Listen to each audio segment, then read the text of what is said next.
Also with us is President Prabowo, a very incredible man of Indonesia. President, come on.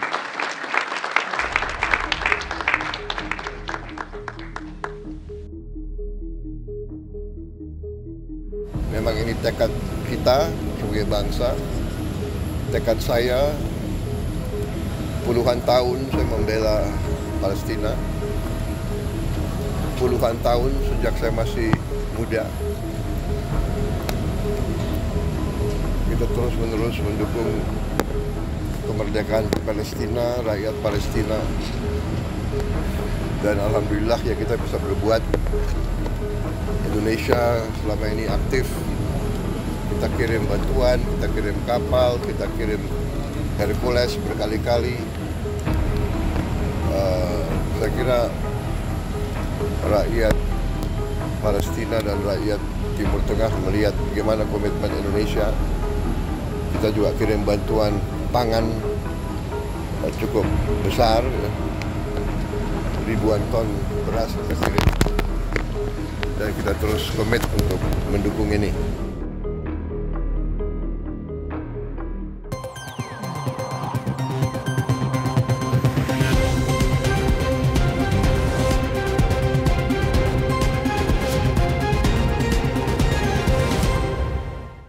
Pemirsa, Presiden Prabowo Subianto menghadiri konferensi tingkat tinggi perdamaian Sharm el-Sheikh yang mempertemukan para pemimpin dunia di Republik Mesir pada Senin 13 Oktober 2025. Dalam forum itu, Presiden Prabowo menyaksikan penandatanganan perjanjian perdamaian dan penghentian perang di Gaza, Palestina. Dalam momen itu, Presiden Prabowo Subianto mendapatkan pujian khusus juga dari Presiden Amerika Serikat Donald Trump. Sebenarnya seberapa penting dan berpengaruhnya peran Indonesia dalam menciptakan perdamaian di Timur Tengah, khususnya di Gaza. Dan malam hari ini pemirsa, kita akan membahasnya bersama dengan narasumber kita malam hari ini, Direktur Eksekutif Skala Survei Indonesia, Bang Abdul Hakim MEMS. Selamat malam Bang Ab, bagaimana kabar Bang? Alhamdulillah. Isi badan, Mas Andi. Alhamdulillah. Bang Ab, melihat dari yang terjadi beberapa hari yang lalu, ini begitu sangat amat kita banggakan. Bahkan kalau yang di tapping sebelumnya, Bang Ab sempat menyampaikan kalau ada kata-kata di atas sangat bangga, itu mungkin yang akan diucapkan ketika melihat pergaulan politik Presiden Prabowo Subianto. Tapi kali ini Bang Ab, kalau ada kata-kata di atas alhamdulillah, ini lebih pantas lagi kita sampaikan. Karena di momen bersejarah kali ini Presiden Prabowo Subianto juga menjadi saksi bahwa gencatan senjata yang berpotensi menimbulkan perdamaian permanen ini dilakukan di tahun 2025 ini. Kalau Bang Ab melihat Bang Ab, mengapa Indonesia begitu penting dan sampai diundang di KTT Mesir ini Bang Ab? Iya, Mas Dia. Betul. Waktu diskusi yang lalu, saya menyebut kalau ada diksi kata atas bangga, saya akan mencoba melihat itu untuk menggambarkan bagaimana kiprah Prabowo Subianto di kancah internasional. Karena saya menggunakan atau berposisi itu bukan tanpa alasan. Selama beberapa dekade kita melihat bagaimana kancah Indonesia di politik internasional agak mundur, agak kehilangan posisi. Kemudian kita juga mengalami deklinasi atau penurunan peran strategis di saat kita ini merupakan negara besar berpenduduk 4 besar di dunia, di mana jumlah kita hampir 300 juta, luas wilayah kita juga cukup setara dengan beberapa negara Eropa digabung jadi satu. Kekayaan alam kita cukup luar biasa. Namun ketika berada di kancah internasional, kita lebih banyak dinihilkan dalam tanda kutip, posisinya kerap kali inferior, yang itu akhirnya membuat kita seolah-olah tidak berdaya di hadapan negara-negara maju. Nah, di tangan Pak Prabowo ini kancah politik internasional kita mulai membaik, terutama setahun pemerintah Pak Prabowo konsisten betul terkait dengan apa yang kita diskusikan malam ini, yaitu proses perjuangan Indonesia untuk menegakkan Palestina menjadi negara merdeka yang diakui oleh seluruh dunia, baik itu secara de jure maupun de facto.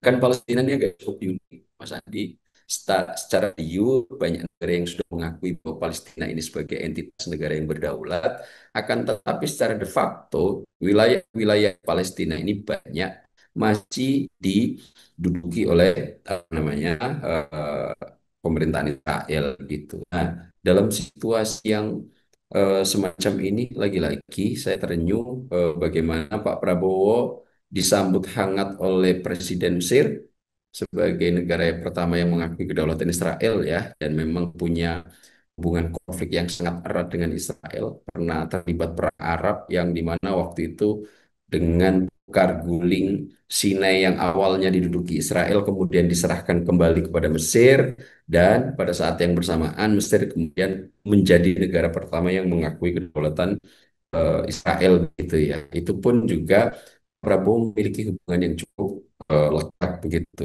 Di mana juga selain itu ketika Pak Prabowo hadir tanpa harus melihat list dalam pidatonya, Trump yang kemudian memberikan sambutan sebelum masuk ke ruangan untuk apa menandatangani perjanjian damai di Gaza ini, Trump langsung menyebut nama Prabowo Subianto sebagai sosok pria tangguh, kata Trump, ya, pemimpin yang cukup luar biasa, dan langsung kami diminta untuk mendekat ke podium langsung disalib. Baru setelah itu Presiden Donald Trump itu baru kemudian, oh iya masih banyak yang hadir di sini, tapi listnya baru dia buka. Nah, yang saya cukup bangga lagi, Donald Trump tanpa harus membuka list dulu siapa-siapa yang hadir, fokus utamanya itu langsung kepada Prabowo Subianto. Di sini saya melihat adanya pengakuan ansih terkait dengan peran Prabowo Subianto sebagai pemimpin baru Indonesia yang cukup diperhitungkan dan disegani oleh presiden negara terhebat dalam tanda kutip saat ini, Amerika Serikat begitu ya. Nah, lagi-lagi melihat situasi ini, kemudian ya cukup terenyuh sangat dalam saya, dan bangga cukup luar biasa melihat kiprah kita yang mm, apa namanya di kancah politik internasional yang lama mati suri kini bangkit kembali. Pak Prabowo menjadi representasi cukup oke terkait dengan bagaimana kita memposisikan diri di tengah-tengah negara-negara besar dunia, dan kita tidak inferior, kita tidak dinihilkan, dan kita mendapatkan apresiasi penuh terhadap penggagas KTT yang ada di Mesir ini, yang tempatnya langsung menghadap apa namanya Gunung Sinai gitu, wilayah Sinai yang terhampar, di mana itu dulu juga menjadi salah satu bagian yang dikuasai oleh Israel. Jadi dalam proses sejarah dunia, mungkin ini adalah perjanjian damai meskipun Hamas dan Israel sebagai dua pihak yang berkonflik ini tidak hadir dalam KTT ini, tapi secara keseluruhan kehadiran Indonesia sangat membanggakan karena diundang khusus dan diapresiasi sebagai sebuah entitas yang cukup berpengaruh di antara negara-negara mapan atau 20 pimpinan negara lebih pada KTT di Mesir ini, Mas Andi. Bang Ab, ini kan kalau melihat dari pencapaian yang terjadi di KTT Mesir, artinya ada harapan besar soal perdamaian permanen. Diawali dengan ceasefire saat ini, yaitu kalau banyak sejumlah orang bilang ini adalah tahapan awal, masih panjang proses menuju perdamaian dan legalitas dari negara Palestina. Nah Bang Ab, sebenarnya bagaimana menjaga jaminan keamanan bagi Israel maupun juga Palestina, melihat track record sebelumnya soal gencatan senjata di antara keduanya, ini pernah terjadi kemudian ada hal yang dilanggar. Kalau Bang Ab sendiri melihatnya saat ini apakah serumit itu Bang Ab ke depan? Ya, kalau melihat sejarah terkait dengan konflik Israel-Palestina ini kan sebetulnya kalau kita tarik sampai zaman kuno, ini adalah wilayah yang memang sampai detik ini tidak pernah bisa disatukan untuk ceasefire secara permanen, Mas Andi. Kita tahu ya, kalau kita telusuri sampai ke belakang, mulai dari Raja Daud, kalau dalam literasi Islam itu Nabi Daud, kemudian Raja Solomon, kemudian apa namanya di sana ada tiga entitas Abrahamik gitu. Kalau dalam literasi agama Islam itu disebut sebagai agama samawi. eh, Yahudi, Kristen dan Islam ini memang sudah apa namanya punya akar sejarah yang cukup panjang untuk kerap kali berselisih di wilayah ini. Dan itu kenapa setelah saya telusuri ketika Donald Trump itu selesai menandatangani oleh beberapa tokoh yang ada di dokumentasi itu, bahkan secara hiperbolik itu mengatakan setelah 3.000 tahun mungkin ini baru yang pertama. Ini memang gaya Trump ya, selalu eh, apa namanya menggunakan diksi-diksi hiperbolik. Tapi setelah saya telusuri ke belakang, memang sampai sejak zaman apa namanya kuno, wilayah-wilayah ini kerap kali memang dirundung konflik gitu. Nah, terkait kemudian di era modern, kita tahu akar konfliknya kan ada di akhir abad 19 gitu ya. Ketika itu Theodor Herzl gitu punya impian cukup luar biasa melalui bukunya apa namanya yang dia tulis yang itu kemudian menjadi apa namanya pemantik awal untuk kemudian Yahudi ingin membentuk negara di wilayah Palestina dengan berbasis doktrin-doktrin religi gitu. Di mana kemudian ini di apa akumulasi kalau meminjam istilah kaum Yahudi itu sebagai aliyah gitu, tapi sebetulnya kalau kita terjemahkan dalam konteks politik modern ini adalah awal migrasi dari kaum Yahudi ke wilayah Palestina yang saat itu kemudian eh, warga Palestina dan apa namanya kelompok-kelompok negara Arab menganggap ini sebagai sebuah ancaman. Nah, kalau saya melihat secara lebih jauh, sebetulnya akar konflik ini munculnya nasionalisme yang menggejala di antara dua entitas, yaitu satu sebagai apa kalangan Zionis Yahudi, kemudian di sisi Palestina ada sikap nasionalisme yang cukup kuat untuk kemudian menganggap hadirnya kelompok Zionis Yahudi ini sebagai sebuah ancaman. Dua nasionalisme ini berbenturan. Bahkan kemudian sejak Perang Dunia Pertama, Perang Dunia Kedua, konflik ini tidak pernah terjadi, apa tidak pernah dapat terselesaikan. Kemudian sampai runut eskalasi ini terus meningkat, tidak pernah ada kata damai yang permanen di wilayah ini, pernah ada perang 6 hari di mana Israel bisa mengalahkan beberapa negara di apa namanya negara-negara Arab yang ada di sekitar Palestina, termasuk Mesir, kemudian Jordan, kemudian Qatar, itu kan wilayah negara-negara yang pernah perang 6 hari dengan apa namanya Israel dan kemudian kalah. Sejak itu akhirnya konflik ini agak cukup sulit diredahkan. Puncaknya ketika itu Palestina dengan seluruh dinamikanya, eh, tapi jauh sebelum itu Inggris ketika setelah Perang Dunia Kedua membagi wilayah apa namanya Israel Palestina secara serampangan dan dianggap tidak begitu apa namanya adil gitu karena waktu itu setelah Perang Dunia Kedua, Inggris memberikan wilayah 55% Israel, sisanya itu nanti adalah wilayah Palestina, dan itu dianggap sangat tidak apa namanya, tidak adil oleh negara-negara Arab, dan waktu itu kemudian memunculkan perang hebat. Akan tetapi lagi-lagi Israel dengan backup kuat dari Amerika bisa mengalahkan kalau nggak salah 6 negara Arab ketika itu, sehingga ketika kemudian perang itu terus mengejala, Israel akhirnya meneguhkan total penguasaan terhadap wilayah Palestina tepi barat, kemudian Gaza, dalam administratif keamanan ada di bawah kendali eh, Israel gitu. Dan ini kemudian mengejala cukup luar biasa sampai puncaknya Hamas sempat menguasai sebagian wilayah Palestina, di mana dua wilayah Palestina itu dikuasai oleh kekuatan yang berbeda, PLO dan juga Hamas. Hamas secara definitif mengendalikan total Gaza, tepi barat di apa namanya dikuasai oleh PLO gitu. Dan di sini akhirnya eh, gerakan intifada yang menjadi akar dari kelompok Hamas itu mengejala cukup kuat gitu. Puncaknya Hamas kemudian menyerang dengan cukup luar biasa dan tiba-tiba bisa membobol pertahanan Iron Dome Israel yang akhirnya itulah memicu adanya pembantaian yang tidak terselesaikan sampai kini.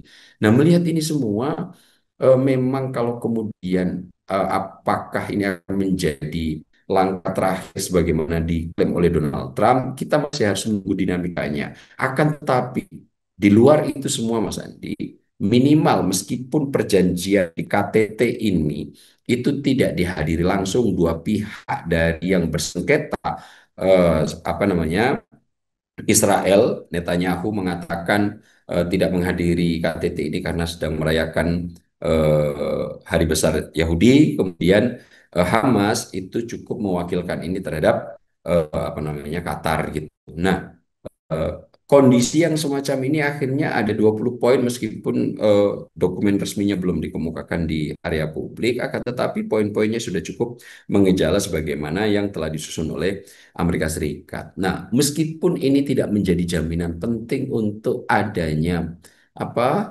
perdamaian abadi, namun keberanian untuk mengawali secara konkret apa yang dilakukan ini menjadi gejala baik menurut saya, yang diawali dengan tukar sandera, dan itu beberapa apa namanya kesepakatan sudah mulai dilakukan. Sandera kan sudah banyak yang dibebaskan, sehingga ini mungkin menjadi gejala awal adanya perdamaian yang terjadi di Gaza. Dan yang saya membuat apa namanya cukup bangga, Indonesia cukup berperan aktif di sektor ini dalam perjanjian KTT, sehingga ketika perjanjian ini diteken, Presiden Prabowo Subianto diundang khusus untuk menghadiri ini, dan ternyata ketika diundang khusus Pak Prabowo diperlakukan sangat terhormat di apa namanya forum KTT di Mesir ini, yang sebagaimana Mas Andi tadi bilang, penghormatan dari Presiden Mesir, penghormatan dari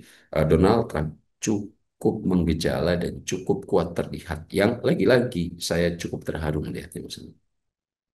Bang Ab, ini kalau melihat penghormatan yang diberikan kepada Presiden Prabowo Subianto, sebagai masyarakat Indonesia turut bangga gitu melihatnya. Artinya Indonesia memang di kancah internasional sampai detik ini masih diperhitungkan suaranya. Tapi melihat dari proses perdamaian Gaza, Bang Ab, kita kembali kepada topik. Kalau melihat kira-kira hambatan ke depannya adakah, Bang Ab? Karena melihat juga Iran tidak hadir saat KTT Mesir gitu, karena posisinya kalau melihat dari artikel yang dikutip dari media Iran, ada pihak yang menyebut kalau pejabat di Iran masih sakit hati karena serangan Amerika Serikat menghancurkan pangkalan militer dari Iran seperti itu. Dan melihat juga kalau tekanan yang terjadi terhadap Benjamin Netanyahu soal kasus korupsi, kemudian kasus genosida, apakah ini menjadi salah satu yang akan menjadi hambatan perdamaian atau proses perdamaian permanen di Gaza? Kira-kira seperti itu Bang Ab, tapi jangan dibahas dulu, nanti diskusinya akan kita lanjutkan. Pemirsa jangan kemana-mana, usai jeda kami akan kembali tetap di Sorotan Utama Sinpo TV.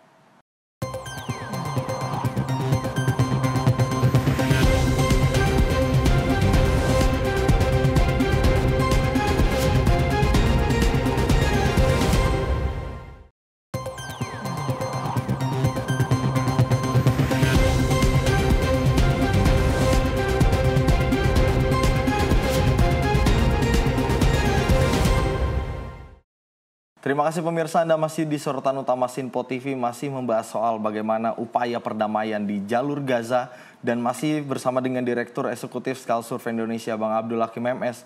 Bang Ab kembali melanjutkan, dalam KTT Mesir, Bang Ab, ada satu negara yang tidak hadir, yakni negara Iran. Ini kan juga bersinggungan dalam konflik di Timur Tengah, Bang Ab. Apakah ini nantinya akan berdampak dalam proses upaya perdamaian permanen yang akan dilakukan di Gaza, Bang Ab? Tentu, Mas Andi ya, eh, kalau merujuk pada afiliasi global begitu, Israel ini kan sebetulnya sebuah negara yang sangat tergantung dengan Amerika Serikat. Kalau seandainya tidak ada Amerika Serikat di belakang Israel, sebetulnya Israel ini bukan menjadi sebuah variabel penting di Timur Tengah.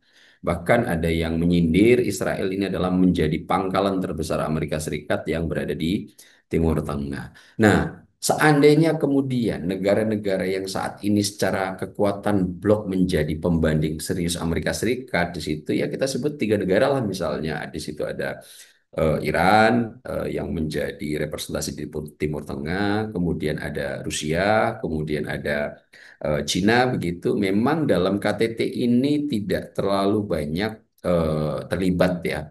Nah, hal ini tidak kemudian akan menjadi variabel serius menurut saya sebagai penghalang terjadinya perjanjian damai yang sekarang diinisiasi oleh Amerika Serikat ini. Kenapa?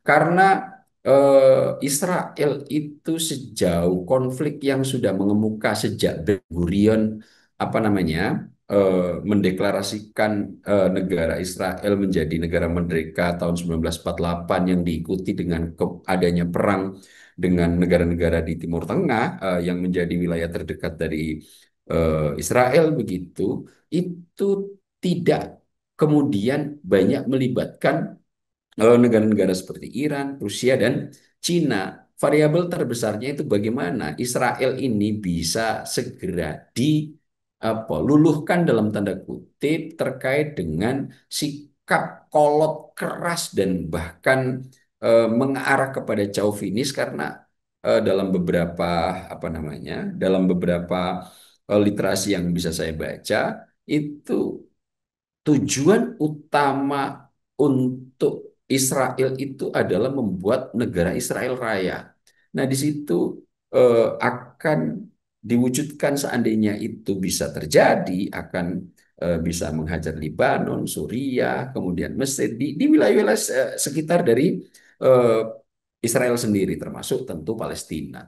Nah, dalam sektor ini, meskipun nanti akan terjadi dinamika baru di tataran global, ketidakhadiran Iran, ketidakhadiran Rusia, ketidakhadiran Cina, kalau dalam konteks ceasefire yang ada di Gaza, saya pikir tidak terlalu menjadi variabel utama karena ceasefire yang ada di Gaza antara Israel dan Palestina sangat ditentukan oleh Amerika Serikat dan negara-negara Arab. Kenapa? Karena mereka inilah yang kemudian sangat terlibat intens dalam konflik yang jika kemudian kedua belah pihak itu mau sedikit menurunkan tensi dan apa istilahnya menuruti usulan dari berbagai macam negara termasuk Indonesia apa itu two state solution yang digembar-gemborkan oleh Prabowo Subianto dengan sangat berapi-api, tentu proses KTT ini bisa mulus terjadi. Nah, terkait dengan Iran, Rusia, dan Cina, menurut hemat saya,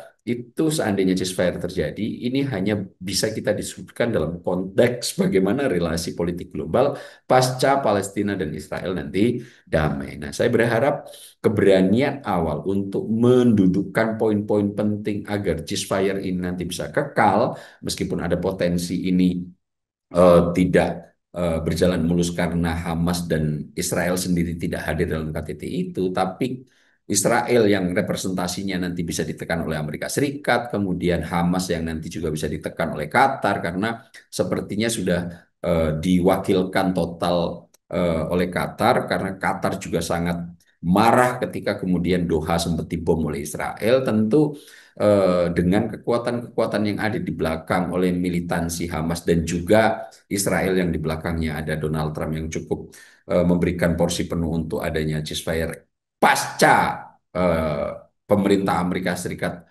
hampir saya bilang hampir kehilangan legitimasi untuk menjadi pemimpin dunia, tampilnya Donald Trump ini saya berharap bisa menekan total Netanyahu sehingga Netanyahu tidak kemudian kembali membuat ulah dalam tanda kutip yang itu semua nanti akan berujung untuk tidak terjadinya ceasefire ini secara mapan. Nah, dalam konteks itu Iran, Cina, Rusia dalam konteks negara yang menjadi pembanding AS dalam situasi KTT untuk membuat Gaza damai, saya pikir tidak terlalu menjadi variabel untuk kemudian bisa mempengaruhi ini gagal atau tidak misalnya.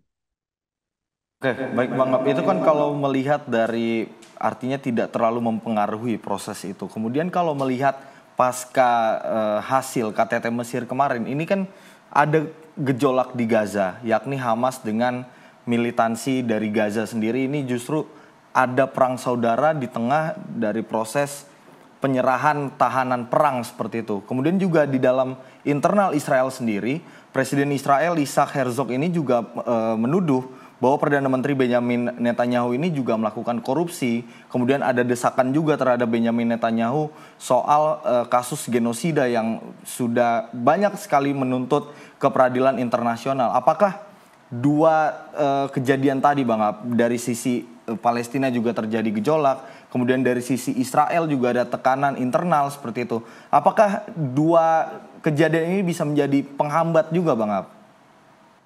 Variabel-variabel yang barusan Mas Andi sebut inilah yang akan menjadi bottleneck untuk terjadinya ceasefire itu menjadi kekal. Ada potensi memang saat ini di wilayah domestik masing-masing, baik Hamas maupun Israel, itu terbelah.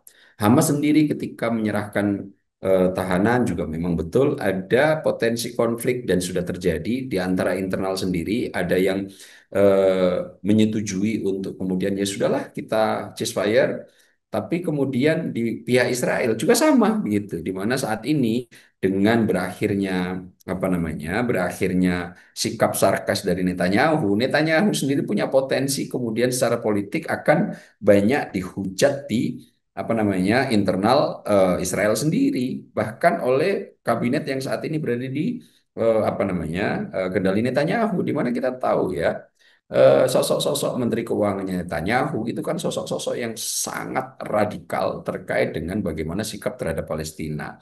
Di kacamata mereka, Palestina itu adalah sebuah hewan yang harus dimusnahkan begitu. Dan hal yang sama kemudian juga ada di sisi Hamas. Nah, hal-hal yang semacam ini menurut saya memang punya potensi untuk kemudian membuat ceasefire ini tidak berjalan lancar, bahkan punya potensi nanti eh, apa namanya dokumen perjanjian damai Gaza ini yang harus apa yang sudah ditandatangani oleh empat kepala negara ini bisa kemudian berantakan di tengah jalan. Namun lagi-lagi Mas Andi ya, kalau kemudian kita rujuk dari afiliasi dari dua militan atau Israel dan juga Hamas, dengan Hamas di belakangnya ada Qatar, kemudian Israel di belakangnya ada Amerika Serikat, saya masih sangat berharap Trump bisa menekan apa namanya Netanyahu dengan keras agar sikap sarkasnya atau sikap ekstrimnya ini bisa sedikit diredakan, kemudian juga Hamas yang kemudian ini akan berujung pada rute yang ada di poin-poin perjanjian itu bisa dijalankan kan. Di sana satu, ada gencatan senjata; dua, pelucutan senjata oleh Hamas; tiga, wilayah-wilayah yang diduduki Israel kemudian pergi dari wilayah Israel; empat, ada bantuan pangan; yang kelima itu kemudian nanti akan ada pengiriman pasukan keamanan yang nanti dibawa kendali institusi yang akan diutus untuk apa penjaga keamanan di wilayah Gaza. Nah, di sektor ini jika kemudian variabel domestik ini tidak bisa diselesaikan dari masing-masing afiliasi kekuatan yang ada di Israel maupun Hamas, tentu ini akan menjadi kendala serius. Nah, kita berharap pertemuan lebih dari 20 kepala negara yang diinisiasi oleh Donald Trump, yang kemudian salah satu di antaranya mengundang Presiden Prabowo Subianto, di mana kita tahu Indonesia cukup konsisten untuk menyuarakan kemerdekaan Palestina dengan skema two-state solution, ini bisa menekan dua entitas yang saat ini sedang berseteru hebat ini. Hamas bisa dibedakan, di mana Qatar menjadi perwakilannya, kemudian Israel dengan sarkasme serta kekuatan kelompok ekstrim di Israel ini juga bisa ditekan oleh Donald Trump. Nah, hanya dengan skema ini, bottleneck seperti variabel-variabel yang Mas Andi sebutkan tadi itu bisa diatasi. Akan tetapi, jika kemudian Donald Trump tidak lagi mampu mengendalikan Bibi, kalau Trump manggil si Netanyahu itu, ataupun juga kemudian Qatar tidak mampu meredakan militansi yang saat ini solusinya tunggal kekuatan, salah satu kekuatan di Hamas itu hanya pokoknya harus perang di Israel sampai mati, ini tentu akan menjadi penghambat serius. Namun lagi-lagi saya berharap dengan pertemuan lebih dari 20 negara dan kepala negaranya hadir langsung di Mesir, kemudian sudah ada beberapa poin yang ditandatangani, yang beredar itu ada 20 poin yang bisa kita ringkas menjadi 5 hal tadi bisa betul-betul menekan dua kekuatan yang saat ini menjadi perhatian dunia dan semuanya tidak bisa berbuat apa-apa. Bahkan organisasi sekelas PBB pun kemudian tidak banyak bisa berkontribusi, cukup bisa diandalkan ketika Trump kemudian mengambil inisiatif apa terjadinya KTT ini. Dan secara hiperbolik Trump mengatakan perjanjian yang semacam ini baru 3.000 tahun konflik berlalu, ini menjadi yang pertama.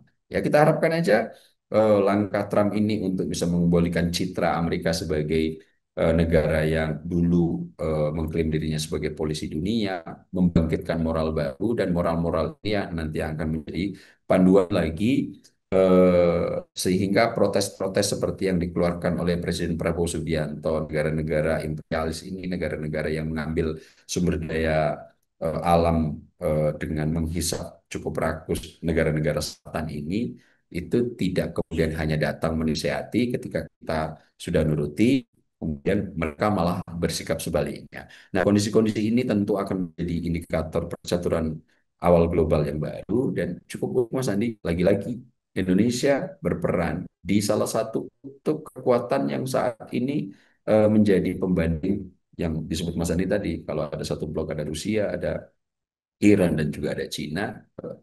Apa namanya, Indonesia tidak cukup kesulitan juga ternyata masuk ke kelompok negara yang saat ini menjadi pembanding kekuatan-kekuatan yang saya sebut tadi. Dan kita cukup bersyukur Pak Prabowo sampai titik ini akhirnya Indonesia membuahkan titik terang terkait perjuangan untuk membantu Palestina menjadi negara berdaulat penuh, baik secara de jure maupun secara de facto menjadi negara yang merdeka. Bang Ab, ini kalau berbicara soal bagaimana peran Indonesia, tadi Bang Ab sudah menjabarkan sedikit kalau Pak Presiden juga sangat konsisten sekali, akhirnya juga diperhitungkan oleh negara-negara luar, dan Indonesia cukup terbilang unik gitu untuk diperhitungkan karena secara letak geografis jauh dari konflik seperti itu kan, tapi diundang di KTT Mesir untuk menyaksikan secara langsung proses gencatan senjata yang terjadi di sana. Bang Ab, kalau berbicara soal tim transisi pemerintahan, ini juga tentunya menjadi bahan diskusi kita pada malam hari ini. Karena juga ada usulan mantan Perdana Menteri Inggris, Tony Blair, ini digadang-gadang bakal menjadi ketua tim transisi pemerintahan di Palestina seperti itu. Kalau melihat dari potensinya Bang Ab, apakah mungkin? Karena juga ada yang digadang-gadang yakni Indonesia lebih pantas dinilai menjadi ketua dari tim transisi pemerintahan Palestina, Bang Ab, karena juga tidak memiliki kepentingan seperti itu. Kalau pandangan Bang Ab, bagaimana Bang? Ya, kan seandainya ceasefire ini akan berjalan, maka wilayah Gaza akan harus dilepaskan secara penuh dari kekuasaan kekuasaan politik Hamas. Maka sebagai jalan cara untuk kemudian melanjutkan pembangunan dan recovery yang ada di Gaza, maka akan dibentuk salah satunya adalah pemerintahan transisi, di mana pemerintahan transisi ini tugasnya adalah melindungi Gaza dari Israel juga, kemudian melakukan recovery ekonomi, dan juga nanti melakukan kegiatan-kegiatan kenegaraan Palestina sebagai negara nanti yang ujungnya akan diakui secara berdaulat berdampingan dengan Israel. Kan saat ini memang Palestina sudah diakui oleh banyak ratusan negara di dunia, akan tetapi kan secara de facto, secara keamanan masih di bawah kendali Israel. Nah, tentu kalau bicara tentang pemerintahan transisi sebelum masuk ke area sana, ada banyak apa namanya analisis yang kemudian mengumumkan ini nanti akan menjadi representasi pemerintahan yang akan lebih condong ke apa namanya wilayah-wilayah Barat. Dan saat ini kalau seandainya Inggris misalnya memang punya latar. Tony Blair itu kan apa namanya mantan Perdana Menteri Inggris, memang ditengarai akan salah satu informasinya akan menjadi apa namanya pemimpin pemerintahan transisi di jalur Gaza gitu. Nah, kalau seandainya Inggris kan sebetulnya memang sudah punya kesejarahan bagaimana Inggris membelah-belah wilayah ini, kalau kita bahasakan seenaknya aja gitu Mas Andi. Ketika pasca Perang Dunia Kedua tahun 48 dan bagi itu apa wilayah Israel berapa, kemudian wilayah Palestina berapa, kalau nggak salah itu presentasinya 55%, kemudian 45% untuk Israel dan Palestina gitu Mas Dani. Nah, kemudian ini mungkin ya tentu harus dicari pemerintahan transisi yang bisa mewadahi dan menjamin keamanan terkait Israel itu nanti tunduk patuh begitu. Itu nomor satu. Nomor dua tentu juga melibatkan pasukan keamanan perdamaian dan hadirnya Pak Prabowo salah satunya saya sangat yakin karena pidato menggelegar Pak Prabowo di PBB yang siap untuk mengirimkan bantuan material bahkan pasukan keamanan lebih dari 20.000 ini juga menjadi perhatian serius oleh negara-negara maju ini. Itu kenapa kemudian Pak Prabowo perlu diundang khusus karena biasanya Indonesia hanya secara normatif akan selalu mendukung Palestina untuk merdeka, akan tetapi tindakan konkret sebelum eh, apa yang diputuskan oleh Prabowo Subianto ini hanya tidak banyak bergerak di sektor nyata. Nah, Pak Prabowo ketika pidato di UNGA apa United apa namanya UNGA 80 gitu eh, itu kemudian berkomitmen total untuk bisa berpartisipasi dan berkontribusi baik secara material maupun secara eh, mengirim pasukan perdamaian bahkan lebih dari 20.000 pasukan gitu. Nah, tentu hal-hal yang semacam ini menjadi rute Pak Prabowo untuk segera tampil di kancah internasional sehingga Donald Trump cukup respect ketika Pak Prabowo hadir. Nah, di konteks-konteks begini tentu saya sangat meyakini pemerintahan transisi ini akan didiskusikan dengan detail oleh Amerika Serikat dan negara-negara Arab karena ini nanti sangat beririsan kepentingannya dengan Qatar, dengan Lebanon, dengan Suriah, kemudian dengan beberapa negara yang saat ini terlibat apa namanya konflik gitu ya. Nah, ini semua saya sangat meyakini. Nah, ada baiknya diskusi-diskusi ini tentu harus bisa menjembatani konflik antara Israel dan Gaza bisa di apa namanya wujudkan ceasefire-nya ini secara mapan sehingga indikator baik ini tidak menjadi kendala serius di masa yang akan datang. Ini dokumen tidak menjadi apa namanya dokumen apa namanya formalitas akan tetapi betul-betul bisa diikuti dengan upaya konkret pasukan Israel benar-benar bisa ditarik dari wilayah Gaza dalam konteks penguasaan, kemudian disipkan pasukan apa namanya perdamaian, di mana itu nanti akan melatih tenaga keamanan Palestina yang di mana pada ujungnya dalam poin-poin itu akan mengakui negara Palestina sebagai negara yang merdeka beriringan dengan negara Israel. Nah, ini tentu poin-poin penting yang menjadi perhatian serius termasuk bagaimana menyusun pemerintahan transisi ketika ceasefire ini sudah mulai dilakukan Mas Adi. Ya Bang Ab, pastinya kalau melihat dinamika pasti terjadi selama proses gencatan senjata berlangsung. Tadi Bang Ab sudah menjabarkan kalau pembahasan pasti akan mengenai tim transisi atau transisi pemerintahan seperti itu. Dan ini akan menjadi poin yang dibahas seperti itu Bang Ab. Dan juga melihat dari peran Indonesia Bang Ab, apakah Presiden Prabowo Subianto ini pantas dikatakan sebagai pemeran utama dalam terciptanya gencatan senjata di Gaza. Tapi ini akan kita bahas usai jeda pemirsa. Jangan kemana-mana, tetap di Sorotan Utama Sinpo TV.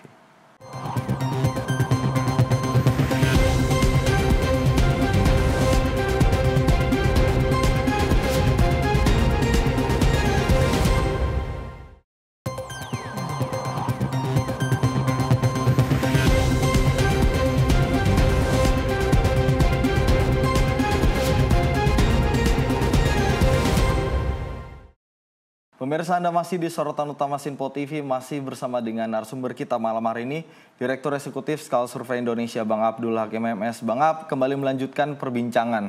Tadi saya sempat menungkil, kalau melihat flashback ke belakang terkait dengan pidato Presiden di PBB beberapa waktu lalu, ini cukup menggemparkan dunia. Bahkan kita seluruh masyarakat Indonesia juga cukup ternganga-nganga melihat keberanian dari Presiden begitu keras pidato di PBB soal perdamaian dunia khususnya di Gaza. Kalau melihat perdamaian atau hasil KTT Mesir yang menandatangani ceasefire atau gencatan senjata terjadi di Gaza, Apakah pantas jika Presiden Prabowo Subianto dikatakan sebagai pemeran utama, Bang Ab? Mas Andi ya, kalau kita telusuri dari awal ya, eh, perjuangan kita untuk menjadikan Palestina sebagai sebuah negara merdeka yang berdaulat penuh baik secara de jure dan de facto itu tidak ada henti-hentinya.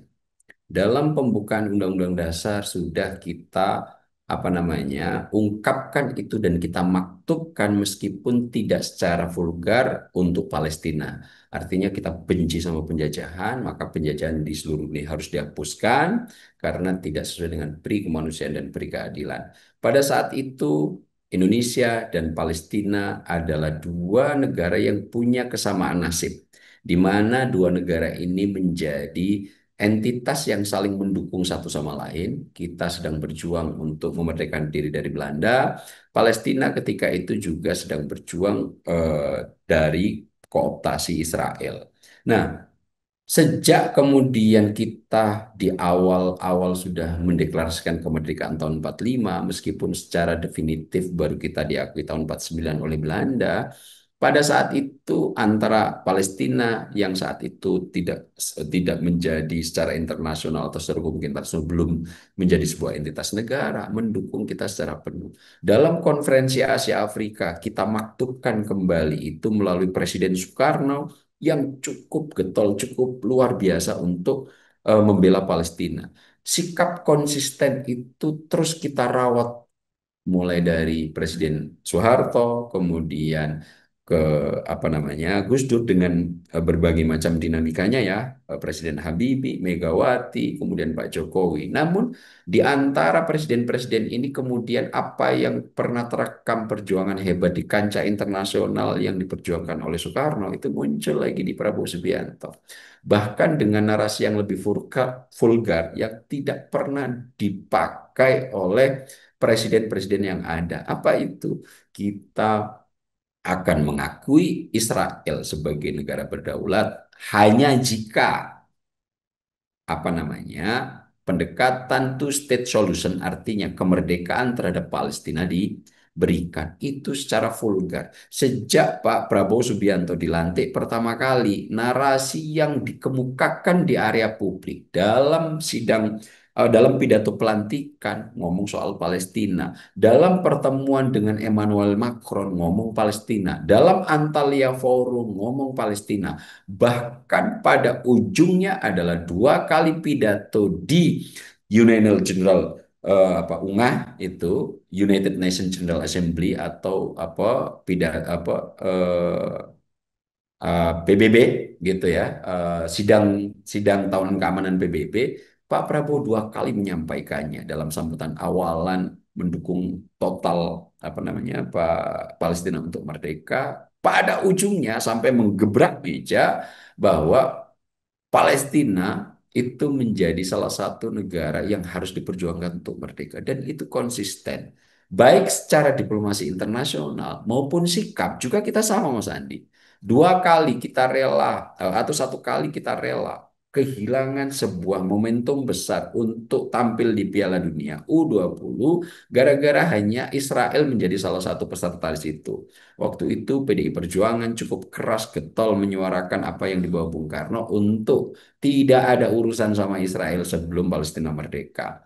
Saat ini juga sama. Di Presiden Prabowo Subianto juga akhirnya ada perhelatan senam dunia yang kemarin cukup cukup dipantik. Kemudian apakah keikutsertaan Israel ini kemudian harus kita wadahi yang dilaksanakan di Jakarta? Akhirnya keputusannya Menteri IMIPAS Pak Yusri akhirnya mengatakan imigrasi Indonesia tidak memberikan visa terhadap atlet-atlet senam Israel untuk kemudian tampil di Indonesia. Kenapa? Kita tidak punya hubungan diplomatik dengan Israel dan ini merupakan sikap utuh kita untuk tetap teguh membela Palestina. Sampai titik ini akhirnya ketika Indonesia diundang untuk menjadi apa namanya salah satu peserta menyaksikan perjuangan panjang Indonesia akhirnya Israel Palestina menandatangani gencatan senjata ceasefire gitu ini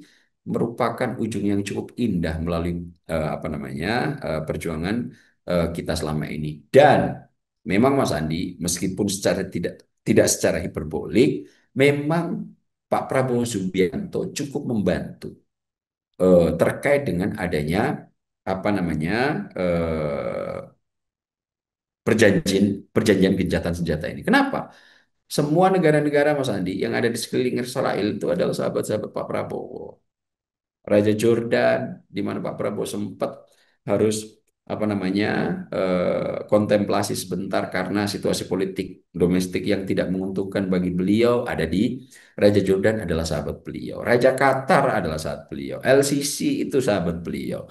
Kemudian hubungan relasi untuk kemudian ketika Pak Prabowo sebelumnya itu kunjungan ke negara-negara Timur Tengah dengan Qatar yang kemarin sempat dibom Israel itu sempat ketemu itu Mas Andi. Dan ini penguasa-penguasa Timur Tengah ini hubungan relasi personal sama Pak Prabowo-nya cukup baik. Dan saya sangat menengarai kenapa kemudian di kepala Trump itu tanpa harus melihat list langsung tertuju kepada Prabowo Subianto ketika memberikan pidato sebelum penandatanganan. Karena saya sangat yakin Pak Trump cukup terbantu dengan bantuan komunikasi Prabowo Subianto terkait bagaimana upaya untuk membangun jalur perdamaian di Gaza ini. Kalau seandainya kemudian apakah Indonesia berkontribusi penuh secara diplomatik kita ajak sejak kemerdekaan sampai titik penyaksian tanda tangan ceasefire.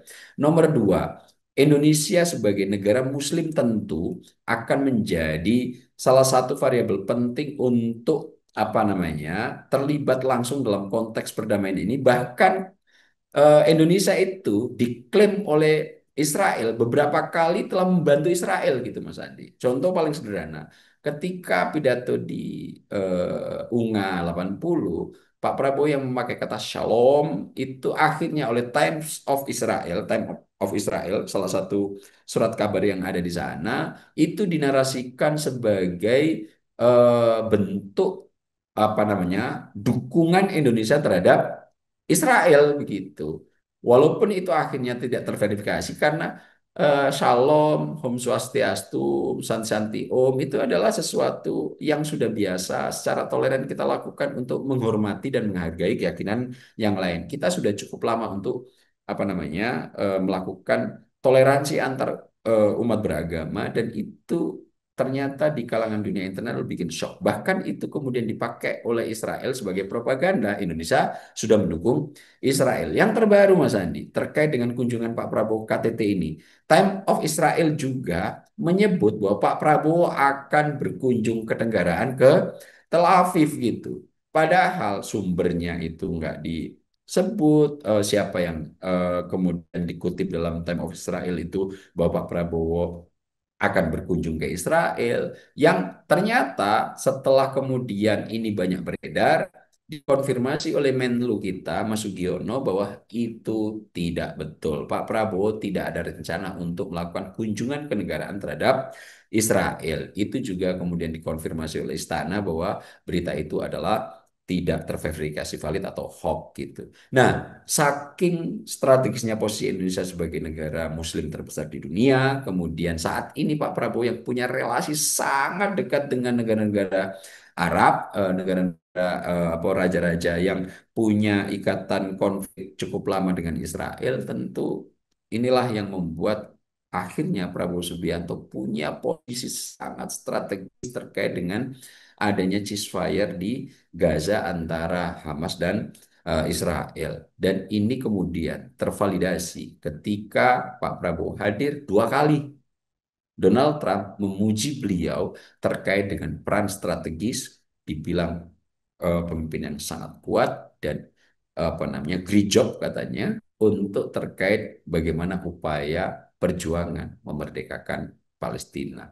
Jadi kalau seandainya apakah Pak Prabowo apa namanya memberikan salah satu kontribusi besar terkait dengan apa namanya upaya gencatan senjata atau ceasefire yang ada di Gaza ini, jawabannya saya tanpa ragu mengatakan ya, karena di UNGA kemarin Mas Andi saya lihat narasi Pak Prabowo menjadi salah satu yang paling moncer untuk apa namanya aksi konkret terkait dengan bagaimana jalur perdamaian di Gaza ini bisa diwujudkan dan tidak tanggung-tanggung Pak Prabowo berkomitmen dan bahkan sebelum berangkat Mas Prasetyo Hadi sebagai jubir Presiden dan Mensesnek mengatakan Pak Prabowo telah melakukan rapat terbatas untuk apa namanya Indonesia segera menyiapkan pasukan perdamaian 20.000 lebih, kemudian juga menyiapkan skema bantuan pangan dan bantuan apa namanya lainnya untuk Palestina dan atau upaya perdamaian yang ada di sana. Tentu komitmen-komitmen konkret ini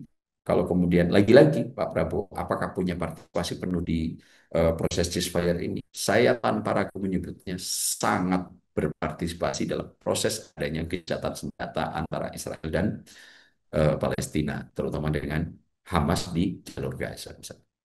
Ya baik Bang Ab, kalau berbicara soal prinsip Presiden Prabowo Subianto di berbagai negara dalam pidato kenegaraannya di beberapa seperti itu terus disampaikan. Satu teman terlalu sedikit, satu musuh terlalu banyak. Yang ini artinya dapat diartikan kalau kita melihat pemimpin-pemimpin negara lain ikut turut menerapkan seperti itu. Dan tentunya dinamika dalam proses perdamaian Palestina tetap pasti akan terjadi, namun juga optimistis tetap harus kita jaga karena tujuan utama adalah perdamaian dunia. Bang Ab, sekali lagi terima kasih banyak sudah mau berbincang cukup panjang bagaimana proses perdamaian yang akan terjadi di Gaza. Kita doakan perdamaian juga tentunya tidak hanya berhenti di gencatan senjata, tapi juga perdamaian yang permanen. Sekali lagi Bang Ab, terima kasih banyak sudah mau berbincang. Salam sehat Bang Ab. Salam sehat Mas Andi. Pemirsa, konferensi tingkat tinggi perdamaian Gaza yang digelar di Kairo, Mesir menjadi tahapan awal menuju harapan seluruh masyarakat dunia, yakni perdamaian di Timur Tengah, serta memulai fase baru keamanan regional.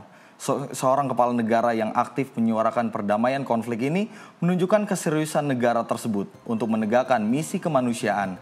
Dengan hadir langsung dalam konferensi itu, Presiden Prabowo menunjukkan bahwa dukungan Indonesia tidak hanya sekedar orasi, tetapi juga aksi yang nyata. Saya Andi Rezaldi, mewakili segenap kru yang bertugas pamit undur diri. Selamat malam, sampai jumpa.